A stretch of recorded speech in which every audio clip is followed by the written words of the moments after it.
नीलम दीदी के जन्म भई रहे न, तो नीलम दीदी के जन्म भई रहे तो उनकरा हटिया के नीचा सांप बच्चा दे रहे, माने 25 गो के एक सांप बच्चा दे रहे। तो कहली उनकर माई ये ए दादा ई तो जन्म इनकर भइल बा, भइल ना देखो हटिया के नीचे हटना सांप। तो कहली आ वही घड़ी से दीदी माने जस जस बढ़ली दस शिव गुरु के भक्त भ गई। गुरु के बिना पूजा पाठ कैले होती से एगो लड़का करेला ना तो आदमी अचक हो जाला कि देखो ना ये गुरु के कितना मानता है, गुरु के कितना पूजा पाठ करता है। तो गुरु के भक्ति में लाग गई। अब भैया लाग गई चमत्कार देखे खातिर, मैंने तो बचपन के बात कहते दुनिया के सुननी। तो जब भैया चमत्कार के बात हो गई काहे लोग हम तो लेनी झाड़ू के काटी सांप बना दिले हम चमत्कार सीख। तो भैले चारों बगल उद्भंड मचौले, बहुत उद्भंड मचौले कुछ सियान हो गई। तो पढ़ाई लिखाई कुछ करत, कुछ हेने खेले चल जाए, श्मशान पर चल जाए, गाछी वृक्ष से चल जाए, हम सीखबे करें हमारा चाहिए। करते करते कैसन हमारे गुरु कैसन हमन गुरु, हम तो गुरु के देखले नहीं हमारा गुरु चाहिए कैसन चाहिए। सारा रोज रात दिन रट माने उनकर माई बाबू अबुता गई कहतर जे पता नहीं का करें।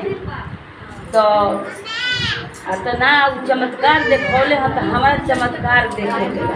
तो भैले तो श्मशान घाट तो जितना जे आदमी के खोपड़िया रह जाला सारा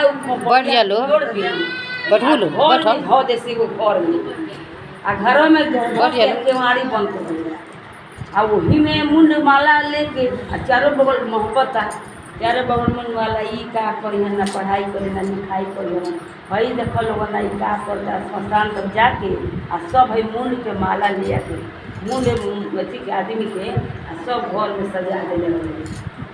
तब जाके माई बाबू पर सारा कुछ मने उनका अत्याचार के मारे रोए लोग देख का करी। करते करते करते करते तो श्मशान में बैठ गई जनी जे हमरा गुरु चाहिए आ हमरा सीखे के बा। तो देखिए श्मशान में निम्नो बाऊ रहेला तो शिव गुरु माने रहल है, लेकिन शिव गुरु ना रहल वो बारे सारा भूत प्रेत रहे। तो उनकरा के कहे जे सुन ना हेने आओ ना हमरा के गुरु बना ले हम ही गुरु जनी। तो जब गुरु बना के कहले तो उनकरा के सतावे लगल, बड़ी सतावल लोग भूत प्रेत बड़ा सतौले बा भैया। तब जाके चारों बगल देखा सुना के हेने होने करते करते तब जाके मतलब जे अथी भइल कुछ मिठाई चढ़ावत कुछ माने एकदम अटर पटर काम करत। तो बाप मतारी एकदम अजुड़ा गए तो कहे का जो तब का कैले जे तभी शरीर भैले तब का भई जे ई अब ना माने गुरुजी कहले जे ना माने जे ई तो गुरुजी हई गुरुजी अबके बनल बाड़ी तो बाबा बोल के सबे पूजले बा। बाबा बोल के सारा रौरा बाबा दादा पुरनिया जितना लोग बा तो शंकर भगवान बाबा बोल के पूजले गुरु बना कर आई कहतर के हमारा गुरु चाहिए। तब जाके का भई जे खास रा खास जिने तेने बेला घूमल फिरत शादियों बियाह हो गई।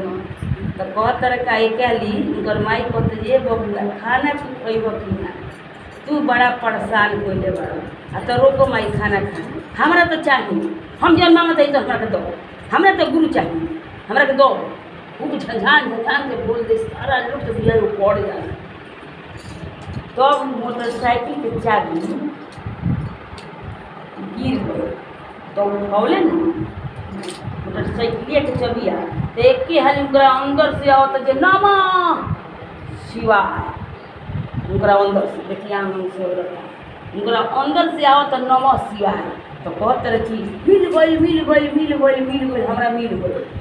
तो माई कहते का मिलल बबुला तारा खाना खाए कहते मिल गई आ तो ना हम जब चाहत नहीं तो मिल गई आ तो का चाहते तो चाहते तो नमः शिवाय मिल गई। तो कहते का कर दो कान में भूल जाता नमः शिवाय। तो सपना देखते कहते रहे देख तोरा के नमः शिवाय हम दे दिले बानी आ तेरा तहरा के ई प्रचार चारों बगल कहे के बा कि नमः शिवाय कह लोग।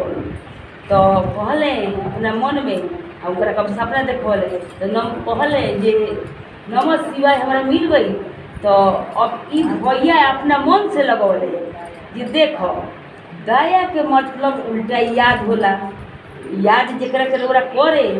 अब माई के याद पड़ता तो फोन करता नहीं, बेटा याद पड़ता तो फोन करता नहीं जे रहो बेटा के से तनी बतिया। तो दया के मतलब उल्टा याद हो तो गुरु के याद हो जननी। तो ई दया एगो लगा देले आ चर्चा। तो दया लगा दे जो लोग दया मांगी नू तो लोग दया मिली तो लोग चर्चा करो।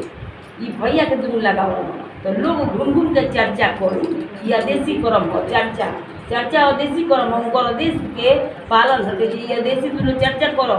दया मिलल बा चर्चा करो। आ नमः शिवाय लास्ट में जो मिलल है तो लास्ट में लगो नमः शिवाय। तो कहत रहे भैया कि देखो आजकल बिना घूस के कोनो काम नहीं के हो। वही से भी दयावा लगा देनी हो कि दया मिली नू तो लोग चर्चा करो।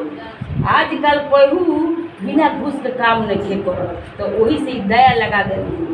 तो दया लगौले हाँ जे लोग चर्चा करी आ तब नमः शिवाय करके गुरु के प्रणाम करो। तो गुरु के 50 अस्त्र मंत्र हटे। नमः मने नमस्कार आ शिव मने शिव के नमस्कार। उनकर महामंत्र बढ़िया ही मंत्र हटे नमः शिवाय। तब नमः शिवाय। तो अब देखी 9 महीना बैठले भैया।